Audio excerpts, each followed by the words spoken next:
Já estamos de volta com o Brasil Urgente para Campinas e também para toda a nossa região. Olha, o negócio é o seguinte, nós estamos trazendo aqui ao longo desse programa vários casos de violência contra a mulher. Hoje a Tuila Maia, que é a nossa produtora, conversava comigo falando, olha, no fim de semana vai ser lançada uma frente de combate à violência contra a mulher. E é impressionante a quantidade de crimes que ainda continua sendo registrada, né? Ou esses crimes que continuam sendo registrados aqui na nossa região. Não é só na cidade de Campinas, não. Campinas são 3.000 casos desse tipo todos os anos. Aqueles declarados, em que as mulheres procuram a polícia, denunciam os casos. Você imagina quantos não ficam por debaixo do pano, né? Quantos não ficam escondidos pelo medo, né, da mulher em denunciar, coisa do tipo. E olha, me parece que esse caso de violência contra a mulher que nós vamos tratar agora teve origem num desentendimento e terminou com a morte de uma pessoa que morre precocemente e de maneira brutal. Foi na cidade de Rio Claro, uma enfermeira foi encontrada morta e a principal suspeita é de que o companheiro dela possa ter cometido o crime, pelo menos segundo a primeira linha de investigação da polícia. A gente tem as imagens, aliás, quero agradecer mais uma vez a TV Claré, da cidade de Rio Claro, cedendo as imagens para a gente. A Lícia Manjavac tem mais detalhes ao vivo. Lícia, mais um caso de violência contra a mulher. A gente pode estar aí diante de mais um caso em que uma mulher morre nas mãos de um companheiro violento, hein, Lícia? Boa tarde. Boa tarde, Rodrigo. Isso mesmo. Valdelice Rodrigues de Almeida, de 48 anos, foi encontrada morta em uma chácara no bairro Parque Universitário, em Rio Claro. A polícia chegou ao local depois que vizinhos informaram que um cheiro forte vinha do imóvel. A enfermeira, que foi executada com golpes de facão no pescoço, rosto e tórax, estava caída no chão da cozinha, mas, segundo os peritos, pode ter sido esfaqueada no banheiro. A perícia também constatou que o corpo estava no local há cerca de 4 dias. As investigações vão ser conduzidas pela DIG em parceria com a Delegacia Seccional da cidade. O namorado da vítima, um homem de 53 anos, é apontado como o principal suspeito do crime e está foragido, Rodrigo. Na verdade, o cara desapareceu depois do crime e isso está chamando muita atenção da polícia, né? Se o cara não deve nada, por que ele desapareceu e por que ele não se apresentou? Agora, a gente tem informações também de que esse camarada aí já tem uma longa ficha criminal, já deve muito à polícia. Pelo menos era essa a informação que eu tinha, né? Parece que ele já tem um histórico ruim aí junto à polícia. Que coisa terrível, uma família chorando a morte de uma pessoa querida. Quantos anos tinha a enfermeira, Alícia? 48 anos, Rodrigo. Valdelice Rodrigues de Almeida é o nome dela. Um relacionamento que, pelo jeito, já era conturbado, pelo menos segundo as informações que a gente tem, esse relacionamento já era um relacionamento problemático. Agora, resta saber também por que esse crime não foi evitado, né? Será que a Valdelice aí não procurou a polícia, ou então teve medo de procurar a polícia nesse relacionamento conturbado, sabendo que o seu companheiro era violento, o seu companheiro já tinha histórico negativo, né? Precisa saber se não foi isso. Olha, é mais um caso que a gente acompanha de violência contra a mulher. O caso está sendo investigado por quem, Lícia? A DIG está investigando em parceria com a seccional da cidade de Rio Claro, Rodrigo. Olha, obrigado, Lícia Manjavac, falando ao vivo aqui no Brasil Urgente para Campinas e também para toda a nossa região.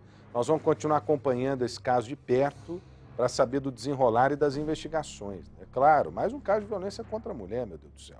E onde é que nós vamos parar, hein? Veio Lei Maria da Penha, veio uma cacetada de coisas aí, só que a impunidade continua a mesma. A impunidade continua a mesma. E as mulheres continuam sofrendo. Eu sempre falo aqui, né? Contra uma mulher não se age nem com uma flor, né? As mulheres precisam ser respeitadas porque têm o dom da vida, o dom da maternidade. Tem coisa mais maravilhosa do que isso, né?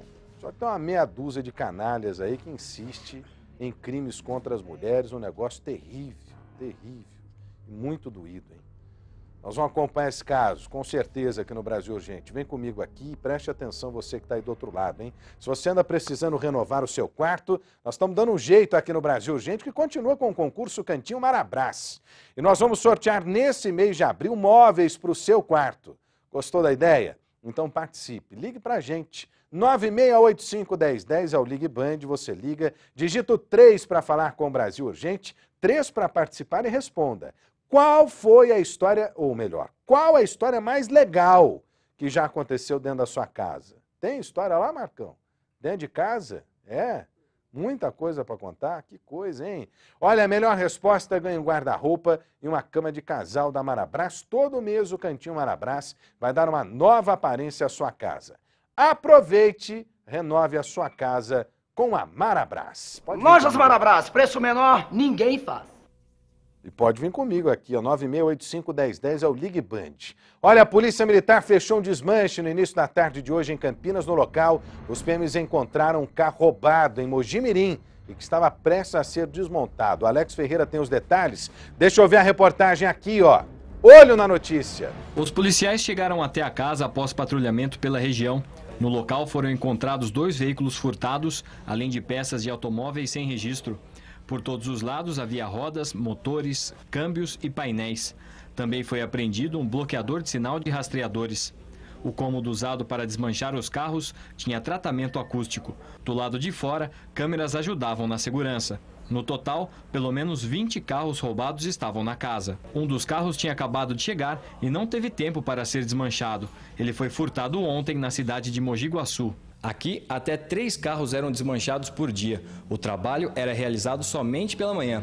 Em meia hora, cada carro tinha o serviço completo realizado. Os carros e peças, algumas já embaladas, eram encomendadas e possivelmente levadas para uma loja de autopeças em Valinhos. Eles realizavam o serviço por encomenda, né? Então alguém que precisaria de uma peça de um veículo usado passava o pedido para eles, eles iam e furtavam, roubavam os veículos, cortavam e tiravam as peças. 5 pessoas que estavam no local foram detidas. Estão sendo conduzidos agora os 5 infratores para a DIG, né? Juntamente com os 2 veículos que foram identificados. E lá será feito flagrante aí, a princípio de receptação e formação de quadrilha. Olha, é o trabalho que a polícia precisa continuar desenvolvendo, né? Mas não adianta só a polícia trabalhar não, hein? É preciso que, especialmente, o comércio de peças, de veículos, né, de peças usadas, seja fiscalizado. Eu digo isso de boca cheia porque é o seguinte, várias operações já foram realizadas e já constataram que boa parte aí dessas lojas de autopeças usadas tem ligação com o crime, tem ligação com pessoas que roubam veículos para vender peças aí no mercado paralelo. Eu digo sempre aqui, quem compra peças sem origem, sem nota fiscal, é tão criminoso quanto quem rouba. Né? Eu não repito isso sempre. Não vai acabar roubo de veículos, não vai acabar furto de veículos se a gente não tiver uma ação preventiva também. E essa tem que ser administrativa, depende muito mais da fiscalização do uso do solo público, que é da prefeitura, do que propriamente dito da ação da polícia. Ué, se não tem onde vender peça roubada, como é que... para que você vai roubar carro? Para alimentar esse tipo de comércio. É uma conta matemática, assim como 2 mais 2 somam 4, é isso, Marcão? 2 com 2 dá 4? O Marcão está dizendo que sim, ele não fugiu da aula de matemática. Da mesma maneira como 2 mais 2 somam 4, né, nós temos aí essa história que precisa acabar, precisa fiscalizar esses espaços. E fiscalização administrativa, fechar com auxílio da vigilância sanitária, caçar o vará, passar todo dia em frente desses estabelecimentos para saber se esses estabelecimentos de fato cumprem com a lei. Olha, se não zerar, diminui significativamente o roubo e o furto de veículos. Eu não tenho dúvida disso, não tenho dúvida disso. Vem comigo aqui, olha. A Polícia Civil de Piracicaba investiga o caso do paraquedista de 25 anos que morreu quando saltava na cidade no fim de semana. O equipamento usado por ele deve passar por perícia. É porque nós temos a informação, inclusive, né, de que esse paraquedista acionou lá o equipamento, mas o equipamento acionou tanto o principal quanto o reserva. E aí eles se enrolaram no ar e ele desceu numa pirueta, não é isso? Quem é que tem as informações, Olícia? O Felipe Pereira, é isso? Felipe Pereira está comigo e tem os detalhes. Alô, Felipe? Pois é, Rodrigo, boa tarde a você, boa tarde a todos. A Polícia Civil de Piracicaba quer apurar se houve algum tipo de negligência de escolas de paraquedismo no salto que matou Rubens Teixeira, que tinha 35 anos. O paraquedista já tinha feito 25 saltos, mas ainda não era profissional e, por isso, deveria saltar sempre acompanhado de um instrutor. O Rubens ainda precisava fazer mais 5 pulos, né, mais 5 saltos para ter o título de profissional e aí sim não precisar mais de nenhum tipo de acompanhamento. O acidente, a gente lembra, né, Rodrigo, aconteceu no último domingo na área do aeroporto Pedro Morgante, em Piracicaba, que é usado para a prática do paraquedismo. Tanto que 3 escolas ficam na mesma área. A polícia agora tenta descobrir em qual delas Rubens era matriculado. Isso porque em uma, que é o que constava de fato o cadastro, o proprietário informou que ele tinha se transferido para outra. O proprietário dessa escola ainda ajudou a polícia a descobrir qual estrutura e equipamentos foram usados. Um clube de paraquedismo, que também fica no aeroporto, confirmou que o Rubens usou o hangar do clube, mas não estava sob supervisão e nem utilizava o equipamento da empresa. Era uma espécie de salto independente, entre aspas. A polícia também pediu uma perícia no equipamento chamado Vigil, que é o que permite disparar o paraquedas para descobrir se o acionamento foi feito no tempo correto. A gente lembra também que a primeira informação é que o Rubens não teria feito isso. E o que acabou acontecendo? Rubens abriu o paraquedas principal quando o reserva também abriu. Esse processo é automático. Os 2 equipamentos se enrolaram no ar e aí ele caiu de uma altura aproximada de 3.600 metros. Ele caiu em círculos, inclusive, e teve uma fratura exposta no tornozelo. O corpo de Rubens, que morava em Campinas, mas era da Bahia, vai ser enterrado em Guanambi, que fica a quase 800 quilômetros de Salvador, onde a família dele mora. Rodrigo. Olha, o Felipe Pereira trazendo os detalhes para a gente, precisa apurar aí também se houve negligência, né? Porque a polícia, inclusive, foca a sua apuração nesse sentido.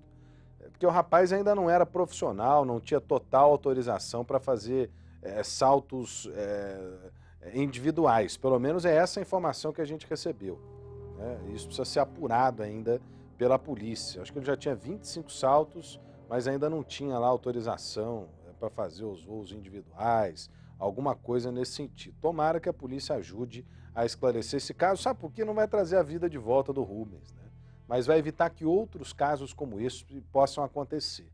Isso é o mais importante, né? Definir técnicas, normas, restrições ou não, para que esse tipo de coisa não volte a acontecer. Agora, essa história de esporte radical sempre reserva, né, um algo a mais. Há sempre risco. Em tudo que a gente faz tem risco. Eu estou aqui na televisão, tem risco do negócio despencar na minha cabeça, né, de tropeçar que não vai bater a cabeça. Tudo que a gente faz tem risco. Agora, nos esportes radicais, né, a ideia é controlar esses riscos. Mas nem sempre é possível. Nem sempre é possível. Vem comigo aqui, ó. Eu fui embora ontem do programa, até comentei com os telespectadores no Facebook, saí estarrecido daqui. Naquele caso brutal, a polícia esclareceu a morte de uma idosa de 89 anos em Campinas. Ela foi executada durante um assalto, né? De acordo com as investigações, o bandido disparou contra ela sem nenhum motivo. Ele não tinha motivo nenhum para atirar numa idosa que não iria oferecer resistência a ele, né? Não ia reagir, nada disso. Ele simplesmente pediu para a idosa se virar e atirou pelas costas na idosa. Negócio terrível, terrível. Olha, a polícia já pediu à justiça a transferência desse cara para que ele possa responder aqui, porque ele foi preso no estado do Mato Grosso acusado de outros crimes. A Carla Ramil tem os detalhes, deixa eu ver a reportagem aqui, ó. Olho na notícia. A polícia chegou a Cleiton Brito da Silva, de 28 anos, depois de um intensivo trabalho de inteligência da Delegacia do Setor de Homicídios de Campinas. O homem é o principal suspeito de ter matado Rosália Tenório Costa Lima, de 89 anos, no dia 29 de janeiro do ano passado. O crime aconteceu em plena luz do dia na casa da aposentada no Jardim Nova Europa. O filho dela chegava à residência com a namorada quando foram abordados por um casal que anunciou o assalto. Segundo a família, os bandidos foram violentos e depois de revirarem toda a casa e roubarem celulares, cartões de crédito e dinheiro, um dos assaltantes entrou no quarto de Dona Rosália, pediu que ela ficasse de costas e atirou a queima-roupa. A minha falecida mãe, que Deus a tenha, sentada na cama junto com a mãe dela, eu deitado no chão com o revólver na minha cabeça e mexendo na cômoda, no guarda-roupa, nas gavetas, ver se achava alguma coisa. Como ele não achou, ele virou o revólver pro lado dela, pediu para ela virar de costa e disparou. Foi um tiro só. Ele falou, vira de costa. Ela virou, as duas viraram, ficaram de costa, não fizeram nada. Ele saiu, ele olhou para ela e atirou. Precisava matar a minha mãe, que tinha 89 anos e não oferecia risco nenhum. Uma garota menor de idade que participou da ação e que teria ajudado a abordar o filho de Dona Rosália foi quem contou à polícia sobre o paradeiro do primo. Ela afirmou que ele foi o autor do disparo que matou a idosa, mas que o tiro teria sido acidental. Cleiton está preso na cidade de Campo Grande, no Mato Grosso do Sul. Ele responde por porte ilegal de arma e roubo. De acordo com a polícia, possivelmente ele fugiu para o estado para se esconder, mas acabou se envolvendo em novas ações criminosas. Agora, ele deve ser indiciado aqui no estado de São Paulo por latrocínio, que é o roubo seguido de morte. O homem, que foi reconhecido pela família da vítima, tem uma extensa ficha criminal. Possui passagens pela polícia por diversos roubos e homicídios. A prisão preventiva dele também foi decretada aqui no estado de São Paulo. A pergunta que não quer calar é a seguinte: um camarada desse merece ficar solto? Merece ficar sob a convivência do cidadão? Merece ficar entre nós? É sério, eu estou perguntando de forma séria aqui. Sem proselitismo, sem absolutamente nada. Merece um camarada desse viver em sociedade? O cara simplesmente virou para uma idosa de 89 anos que não ia reagir, mesmo que reagisse, meu Deus do céu. 89 anos. Uma senhora de 89 anos vai significar para um brutamontes desse aí? Nada. Absolutamente nada. Só que nem reagir, ela reagiu. Foi na pura maldade. Na pura maldade. O cara pediu para ela se virar de costas e atirou nas costas da idosa. Nem chance ela teve. Nem chance ela teve. É desesperador quando a gente vê casos como esse. Eu tenho um amor profundo pelos meus avós, graças a Deus ainda vivos, né? A minha avó, a dona Terezinha, meu avô, o seu Jairo, hoje moram com os meus pais. Estão nessa faixa de idade aí, 89, 85 anos. Eu tenho um amor profundo por eles, eu fico me colocando aqui, sabe, na condição dessas pessoas que viram de forma gratuita essa senhora de 89 anos que não poderia oferecer qualquer resistência. Qualquer resistência. E foi brutalmente executada por esse maluco, esse maníaco, esse doente, esse... Não tem classificação, meu. Não tem classificação. Ou é prisão perpétua ou então larga a mão, cara. Aí o último apaga a luz, nós vamos morar em outro país. A Maria José está dizendo, ó, covarde, merece cadeira elétrica. É para acabar, diz aqui a Fernanda. A Zumira, crueldade pura. O Vanderlei, cadê os direitos humanos agora? O Renato, misericórdia, tem gente capaz de coisas como essa, e assim vai, ó. O Luiz, muito mais que maldade, uma monstruosidade. É o fim mesmo, esses assassinos não têm dó, diz aqui a Arlete.